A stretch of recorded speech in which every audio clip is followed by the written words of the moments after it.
Last night I tuned in to the Radio 4 drive time news at 5 p.m, 6 p.m. to check what was going on with the latest restrictions. Here in Derbyshire, we have been moved into the highest level, Tier 4, with effect from midnight this morning. So today is New Year's Eve. And I was listening into that Radio 4 broadcast with interest because I am really tuning in to the messages which are being broadcast. And I'm also, in particular, listening to what is not being said.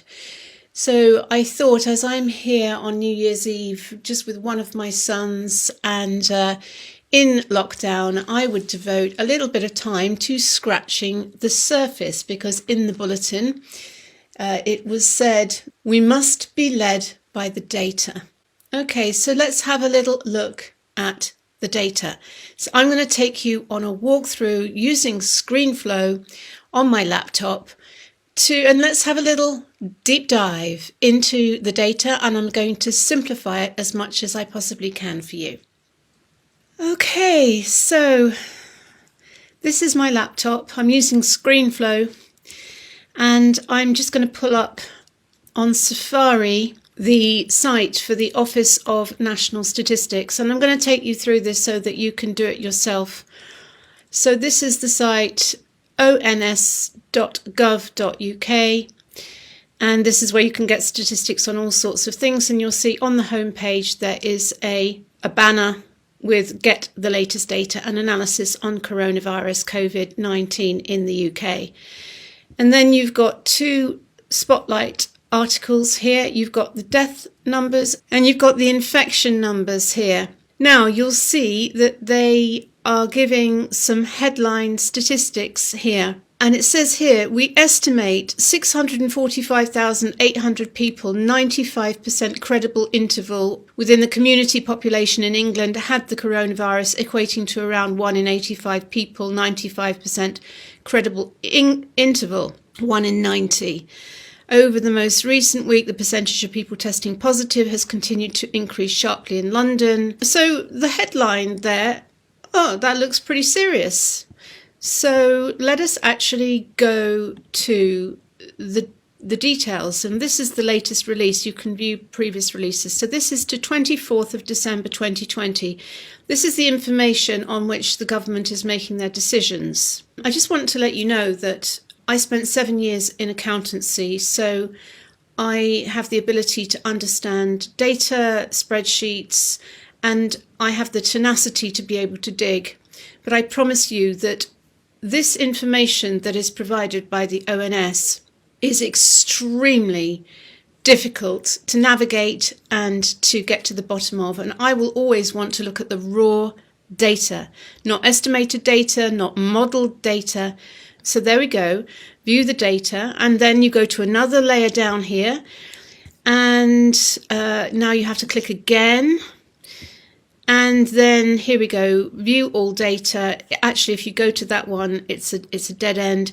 This is the one you have to go to, the spreadsheet, the 2020 edition of this data set. So I am going to get that data set up, which I looked at earlier. You've got the cover sheet, you've got the contents. You see there's loads of different contents here.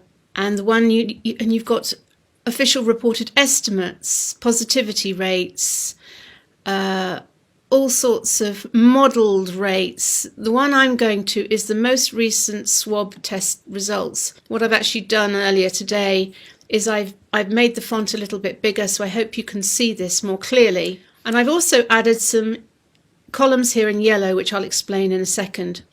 So this is the most recent swab test results. And this is just England, because they separate England and Wales. So we're just going to look at England to make it simple.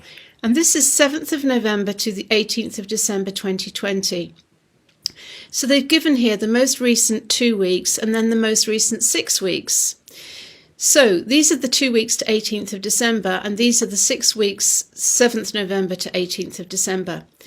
And you'll see here that the sample size, so this is the number of people who have been tested, and this is the public, this isn't in care homes and hospitals, this is just the general drive-through COVID testing centres that you see generally. And it gives you here the sample size and the number testing positive. Now, what I've done here, because this is 2 weeks, and this is 6 weeks, what I've done is I've divided this by 2 and I've divided this one by 6 to give the number per week, tests per week, positives per week, and the percentage. So you'll see in the 6-week period, the number of participants was 51,601. The number of tests was 101,828. And the number of households was 25,910. So let me just explain that to you. What that basically means is that people were tested more than once. So they've obviously gone back. Maybe they've had a test and gone back to have another test.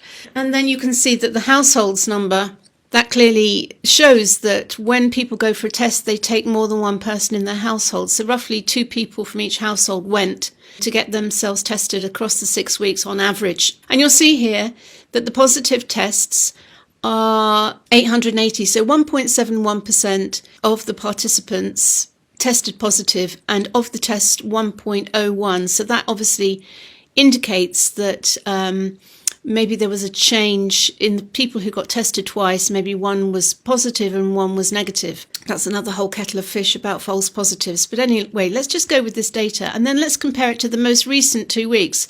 And you will see that the tests per week have increased, and I guess that's because in the run-up to Christmas, people were wanting to check that they were okay to go home to friends and family.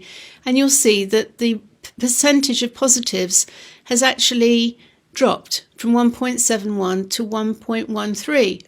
So there's nothing in these statistics to suggest that there is some massive spike, there's some massive growth, there's some new strain which is virulent and sweeping across the country. There's nothing in this data to suggest that that is the case. So that seems very peculiar, doesn't it? Because we were told in the news bulletins, and it's been shown on the television, that hospitals are being overwhelmed with people in ambulances, and hospitals cannot cope, and there are people in car parks waiting in ambulances to be seen. So it's like, this is strange. That doesn't really stack up, does it? What is going on? Now, the other interesting thing that happened in yesterday's bulletin was a strange change in policy, because there was a statement, and here I've got it up on screen. This is published on the 30th of December 2020. This is a statement from the UK Chief Medical Officers on the prioritisation of the first doses of COVID-19 vaccines. And they have decided that there is a new AstraZeneca Oxford vaccine coming online very shortly, and they have decided that rather than give 2 doses of the Pfizer vaccine. Now, here's the previous statement about the Pfizer vaccine, published 24th of December 2020. Over 600,000 people get the first dose of Pfizer-BioNTech vaccine. The government has today published figures which show the number of people who have received the vaccine between 8th December and 20th December in the UK is 616,933 people. Wow, hurrah! All these people have got the vaccine. However, now on the 30th of December, we're now being told that actually on the basis of expert advice, they are going to give the first vaccine doses to as many people as possible, and they're going to delay the second jab, and they're going to roll out the Oxford AstraZeneca vaccine because it doesn't have to be stored at minus 80 degrees, and it's an easier one to roll out. That's the official line. Now, I also want to take you back to the Office for National Statistics, and let's just see if we can find any data on vaccines and problems around vaccines. Let's just see what we can find about vaccines. Here are all the results which return 7 results to vaccine. 18th September 2020, deaths from vaccine and vaccine injury. This is a Freedom of Information request. Please provide statistics for deaths caused by vaccines or as a result of vaccine injury. Thank you for your inquiry. Unfortunately, we would need a high level of statistical skill and judgment in order to create bespoke analysis for you. NHS Digital may be better placed to answer your query. Someone's asking here under the Freedom of Information Act, COVID-19 vaccine components. Can you give me a full list of everything that the coronavirus is made up of, please? This is dated 23rd December. We said, thank you for your request. We do not hold any data relating to the COVID-19 vaccine. You may be better placed with the Department of Health and Social Care and Public Health England. So you can see here there is virtually no information available from the Office of National Statistics on vaccines, vaccine adverse reactions and injury. However, thanks to Dr. Vernon Coleman, what I can show you is this report from the American CDC, which is the Center for Disease Control and Prevention in America. This is a report on the 19th of December 2020. And again, not an easy one to find by Googling, but you can get it. I did get to it via Dr. Vernon Coleman's site. So this is a very interesting summary, and it was obviously created for the medical profession. It talks a bit about some of the adverse reactions. And then we get down to this surveillance for COVID-19 vaccines. And so they started vaccinating on the 14th of December, and this goes through the first 5 days, giving the results. So you'll see registrants with recorded first dose, 679, 6,090, 27,000, 67,000, 112,000. Here beneath it, we have the health impact events. And this is defined below as unable to perform normal daily activities, unable to work, required care from doctor or healthcare professional. So these are the people, the health impact events: 350, 373, 1,476, 3,150. So I'm going to just put that into my own little chart. I've put the same data into an Excel spreadsheet, and I have worked out what the percentage of health impact events are to the total.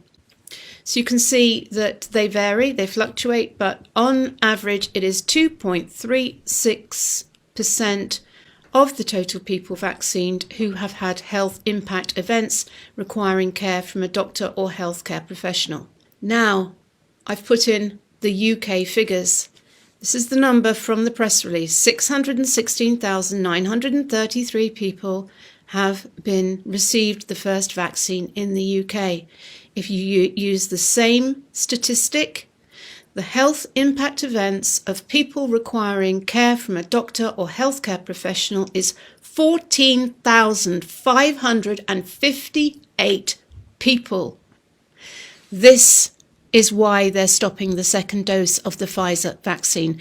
This is why they are switching to the Oxford AstraZeneca vaccine. The Pfizer vaccine is what is causing the problem. This is my conclusion, and we're not being told. Now, fortunately, there are some people actually speaking out in the House of Commons about what is going on. This is what Sir Desmond Swayne said in yesterday's Houses of Parliament. Deputy Speaker, this House legislated explicitly for specific arrangements to govern the celebration of Christmas. And no sooner than the House had risen itself for Christmas than the government, by ministerial fiat, changed those arrangements. And we are asked this evening now to give retrospective legislative approval to the changes that they made. We are in the absurd position of being asked to vote for the ghost of Christmas past.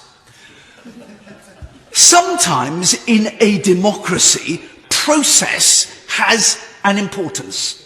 Now, I am constantly, daily, confronted by individuals and businesses facing ruin, notwithstanding the huge investment that they made in COVID-secure premises and procedures. And what we have never had, and what we've always been asking for, is the cost-benefit analysis that the government made on each of the restrictive measures that make up the menu of their tier system. I don't for one moment question the motives of ministers. I do, however, question their ability in exactly the way that I question my own ability. Now, when the House rose, the lobby of government scientific advisors, a lobby, we should remember, that had already publicly expressed their frustration that their earlier strictures on how Christmas should be celebrated had not been fully taken on board by the government. But that lobby announced that they had discovered a new strain of the disease so much more transmissible than the earlier one. They bounced the government. Now, I have to accept, of course, the possibility that they may be absolutely right. But I know this, that were I presented by such a lobby of eminent scientists, eminent people leading in their field, and told that they had discovered this new emergency, and that so many more people were going to die, and unless I did what they said, I would be responsible for their deaths, I know that I would find great difficulty in having the wherewithal to identify and ask the right questions to be sure that they were on the money or 100 miles from it. And what I would certainly want, and what I believe the government needs, is an alternative source of expertise, a competitive source of expertise, particularly statisticians leading in their fields, who would be able to furnish me, to arm ministers with the right questions to ask about the validity of their modelling and their data. It can only improve the decision-making process. So I continue to make these videos because I want to create as much awareness as possible as to what is going on. I do feel that we are not being told the truth. I do believe that the NHS overwhelmment is not about coronavirus, it is about adverse vaccine reactions. And indeed, you could go as far as to extrapolate that this second, more virulent version of the disease has been concocted specifically to create a diversion from the issues of rolling out these vaccines. So this is really serious, folks.